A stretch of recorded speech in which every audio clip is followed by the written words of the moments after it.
مولاي صل وسلم دائما أبدا على حبيبك خير الخلق كلهم. مولاي صل وسلم دائما أبدا على حبيبك خير الخلق كلهم. محمد چینل پر ہوں، جلسہ گاہ میں ہوں، جہاں بھی ہوں، مذہب کی غیرت رکھتے ہیں، اور صرف رکھتے نہیں اس کا اظہار کرتے ہیں. نتیجے سے بے خوف ہو کے میدانوں سے، خواہ وہ پاکستان کے بازار یا شاہراہ ہو یا برطانیہ کی سرزمین، سخت الگ دنیا ہو، وہ عشق مصطفیٰ میں ڈوبے رہتے ہیں اور قرآن کے سائے میں سفر کرتے رہتے ہیں. حدیث مصطفیٰ صلی اللہ علیہ وسلم ان کے ساتھ لبوں پر قریب ایسے رکھتا ہے کہ فرد زبان ہونے کے لیے ہوتی ہے. میری مراد شاہ سوار میدان خطابت کے امام، مناظر اسلام، مفکر اسلام، مفسر قرآن، شیخ الحدیث، برہان اہل سنت، وقار اہل سنت، عرفان اہل سنت، حضرت علامہ مولانا پیر سید محمد عرفان شاہ صاحب مشہدی، جو اسی مسجد کے خطیب ہیں اور حضور کی شفقتوں میں سفر کرتے ہوئے یہاں پر دن رات مسلک کی خدمت میں لگے ہوئے ہیں. یہاں دونوں شہزادوں کو، ہستیوں کو دیکھ کر پیر صاحب کی عظمتوں کو کروڑ بار سلام کرنے کو دل چاہ رہا ہے. اللہ تعالیٰ آپ کی زندگی میں برکت فرما تشریف لاتے ہیں. نعرہ تکبیر، نعرہ رسالت.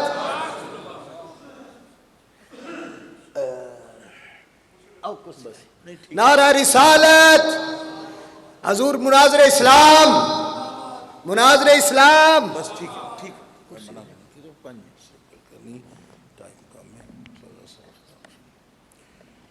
بسم اللہ الرحمن الرحیم. نحمدہ ونصلی ونسلم علی رسولہ الکریم. اما بعد فاعوذ باللہ من الشیطان الرجیم. بسم اللہ الرحمن الرحیم. ولا تہنوا ولا تحزنوا وانتم الاعلون ان کنتم مؤمنین. صدق اللہ العظیم. الصلاۃ والسلام علیک یا رسول اللہ وعلی آلک واصحابک یا حبیب اللہ. حمد و صلوات کے بعد معزز حاضرین، اس ملک میں علماء اسلام، مشائخ کرام، جتنے بھی قائدین ہیں اور دانشور ہیں، اسکالرز ہیں، الحمدللہ کہ آج اس عظیم الشان جامع مسجد میں وہ سارے جمع ہیں. بلا شبہ میں یہ کہہ سکتا ہوں کہ حقیقی قیادت اہل اسلام کی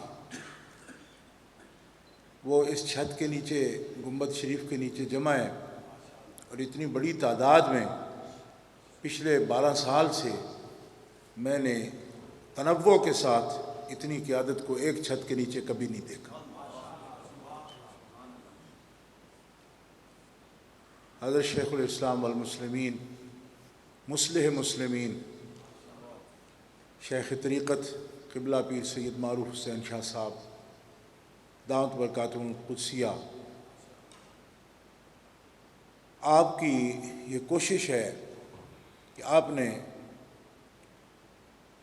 نہ صرف یہ کہ محفل کا اہتمام کیا، بلکہ سب معزز علماء کرام کو، قائدین کو مدعو کرنے میں آپ نے ذاتی طور پر بہت ہمت سے کام لیا اور سب تک دعوت بھیجی ہے. یہ آپ کا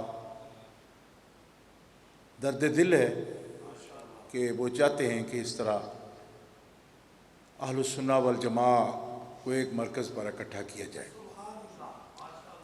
آج کے مہمان خصوصی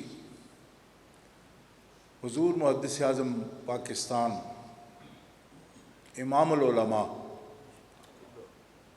حضرت علامہ ابوالفضل محمد سردار احمد صاحب قادری رضوی رحمۃ اللہ تعالیٰ علیہ رحمتاً واسعہ ہمارے مقتدیٰ پیشوا ہیں اور معلم ہیں، مربی ہیں، قائد ہیں، رہبر ہیں، ہمارے لیے مشعل راہ ہیں۔ بلکہ میں سادے لفظوں میں اگر کہوں تو ان کے خانہ علمی سے چند ریزے جو بخشے گئے ہیں، بس کچھ اگر لوگ سنتے دیکھتے ہیں تو انہی کی دسترخوان کی خیرات۔ ہمارے بزرگ ہمیشہ نماز کے بعد جب دعا فرماتے تھے تو یہ شعر پڑھا کرتے تھے، یا الہی سردر احمد پہ ہو وقت اجل، مرشدی سردار احمد بارضا کے واسطے۔ پیر صاحب کی بہت مہربانی ہے، بہت شکریہ۔ میں ہمیشہ انتظامی امور میں ایک حد کے اندر رہتا ہوں۔ میری دیرینہ خواہش تھی کہ میں خود عرض کرتا اور ایسی محفل سجائی جاتی، لیکن میں نے کبھی عرض نہیں کیا۔ آپ نے خود ہی خیال فرمایا اور دوستوں سے مشورہ ہوا تو اس دعوت کو سجایا۔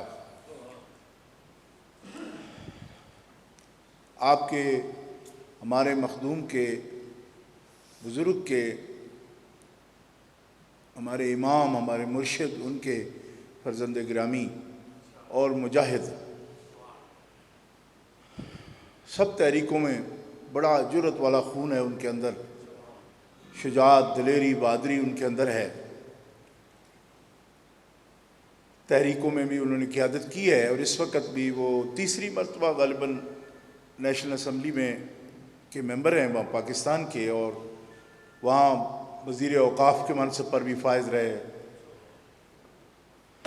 اس وقت وہ پاکستان سنی اتحاد کونسل، جو کئی سنی تنظیموں کی وہاں ایک مرکزی تنظیم ہے، باڈی ہے، اس کے وہ چیئرمین ہیں۔ آج کی یہ مجلس بھی سنی اتحاد کونسل ہی ہے، اس لیے کہ میں پہلے بھی عرض کر چکا ہوں کہ بڑے تنوع کے ساتھ تنظیمیں، خانقاہیں، بزرگ علماء جتنے تشریف فرما ہیں، ان کا کیا تعارف پیش کروں، وہ آپ اپنا تعارف ہیں۔ خاص طور پر حضرت صاحبزادہ صاحب قبلہ کا آستانہ عالیہ ڈھانگری شریف، ان کی تشریف آوری مزید تقویت کا باعث ہے، اور اس محفل کا جو بڑا وقار ہے اس کے اندر مزید اضافے کا باعث ہے۔ اللہ تعالیٰ ان کو سلامت رکھے اور ان کی اس فکر میں اور زیادہ قوت اور سلامتی عطا فرمائے، جس کے تحت آپ تشریف لائے اور اس محفل کو اور زیادہ موقر کیا۔ میں یہ سمجھتا ہوں، یہ میری ذاتی تجویز ہے، کوئی کسی سے میں نے مشورہ نہیں کیا، نہ میں اس وقت مشورے سے تقریر کر رہا ہوں۔ اس ملک کے اندر جتنی بھی پاکستان کی سیاسی پارٹیاں ہیں، میں ان کو کوئی سخت جملہ نہیں کہنا چاہتا، وہ خود اپنا اعزاز سمجھتی ہیں، کہتے ہیں ہم سیکولر ہیں، لیکن ان سب کی یہاں تنظیمیں ہیں، روز اخبار پڑھ پڑھ کے ہم تھک گئے۔ ان کے لیڈر روز آتے ہیں تو استقبالیے مارو، اس گلی میں، اس گلی میں، یہاں بریڈ فوڈ ریسٹورینٹ اتنے ہیں اور ہوٹل اتنے ہیں، ہر ہوٹل میں ہر روز کوئی نہ کوئی تقریب ہوتی ہے، جی یہ لیڈر آیا ہے، یہ لیڈر آیا ہوا ہے پاکستان سے۔ پیپلز پارٹی بھی ہے، مسلم لیگ بھی ہے، ANP بھی ہے، اور بھی بے شمار پاکستان کی سیاسی تنظیمیں۔ اگر یہاں تنظیم نہیں ہے تو پاکستان میں جو سنیوں کی سیاسی تنظیم ہے اس کی کوئی تنظیم یہاں نہیں ہے، اس کا وجود ہی نہیں ہے۔ ایک آدھ آدمی کہیں وہاں سے شاید اجازت لے کے آیا، یا بے اجازت تو کہیں جی ہم کوئی اس کے یہ ہیں وہ ہیں کوارڈینیٹر ہیں، لیکن کوئی تنظیم نہیں ہے یہاں۔ میں صاحبزادہ صاحب سے یہ دستبستہ گزارش کروں گا کہ جب ہم پیپل پارٹی والوں کو دعوتیں کھلا سکتے ہیں، مسلم لیگ کو کھلا سکتے ہیں، تو سنی اتحاد کونسل کو کیوں نہیں کھلا سکتے؟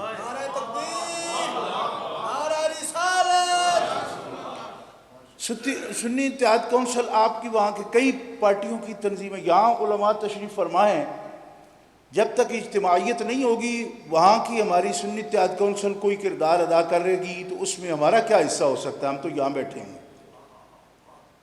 اس لیے یہاں میری یہ درخواست ہے کہ اگر علماء کرام جو تشریف فرمائیں پاکستان سے خاص طور پر جن کا تعلق ہے، کیونکہ یہ تنظیم اب صرف مذہبی تو نہیں رہی، یہ سیاسی بھی ہے، وہاں کی سیاست میں بھی کل کو بھی اس کا ایک کردار ہوگا، تو اتنے علماء اور اتنے مشائخ کی موجودگی میں یہ اگر ہم بات صرف سمجھ لیں تب بھی بڑی بات ہے، لیکن اگر اس پر عملاً کوئی اقدام کریں اور یہاں برطانیہ میں یا تو یہ ہو کہ کوئی پارٹی بھی وہاں کی یہاں پارٹی نہ بنائے، جب سب کی بنی ہوئی ہیں تو پہلے جیسے مفکر اسلام میرے بزرگ علامہ قمرالزمان صاحب آج بھی فرماتے تھے کہ ہماری زبوں علی ہے، اس کا یہ بھی ایک نتیجہ ہے وہ پلیٹ فارم کوئی ہو، کوئی نام تو ہو تو پھر چلتا ہے نا، ہر چیز کے لیے ایک نشانہ چاہیے نا، نشانے کے بغیر تو کام نہیں ہوتا، تو جب نشانہ بھی نہیں ہم نے بنایا تو پھر تو یہ ہے کہ ٹھیک ہے 2-4 سال بعد بزرگ تشریف لائیں تو ایک ہم استقبالیہ رکھ لیں۔ ہر وقت کا رابطہ تو اسی صورت میں ہو سکتا ہے کہ آپ کی یہاں تنظیم ہو، جب آپ کے سارے یہاں فیض یافتگان ہیں جیسا کہ ابھی سنا گیا، اور یہ حقیقت ہے، کسی نے بھی کوئی غلط بات نہیں کہی، ایسا ہی ہے، لیکن اتنے تعلق کے باوجود آپ جس پارٹی کے سربراہ ہیں وہ یہاں پارٹی کیوں نہیں، یہ میرا سوال ہے۔ آپ کا حکم نامہ آنا چاہیے اور اس پارٹی کا یہاں پہ وجود ہونا چاہیے، کل کلا وہ پارٹی اس بات کی ذمہ دار ہو کہ وہ آپ کو جو مرحلہ پیش آئے اس پر آپ کی مدد کر سکے، یہاں سے جس قسم کی مدد ہو سکتی ہے۔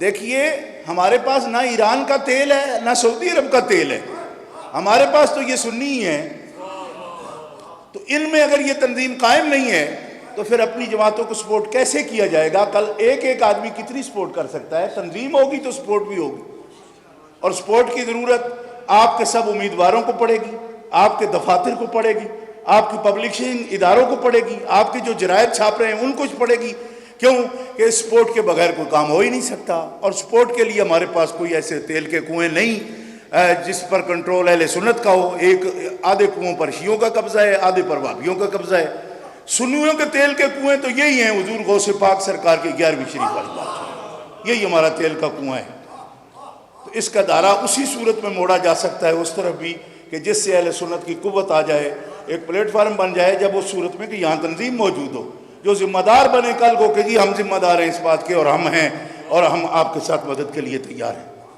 موقع ضرور موجود ہے، تجویز ہے، اور میں قسم اٹھا کر کہتا ہوں کہ اس بارے میں ابھی کوئی مقامی، میں تو چونکہ اس مسجد کا خطیب ہوں لیکن میں مشورے سے یہ بات نہیں کر رہا، اور بغیر مشورے کی جرت اس لیے کر رہا ہوں کہ اسی میں تو بدنام ہو کے کر جاتا ہے بات یہ۔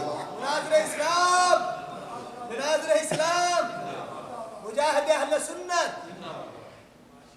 اور دوسری بات یہ ہے، یہ پہلی ضروری بات تھی، دوسری بھی اسی طرح بغیر ٹائم ضائع کیے میں یہ بات کہنا چاہتا ہوں کہ دیکھیں سرکار کا فرمان ہے کہ ہر جماعت، اب کہتا ہوں ایک نئی بنا لو، لیکن ہر جماعت جو ہے وہ اصولوں پر چلتی ہے، کوئی اجتماعیت بغیر اصولوں کے نہیں ہو سکتی۔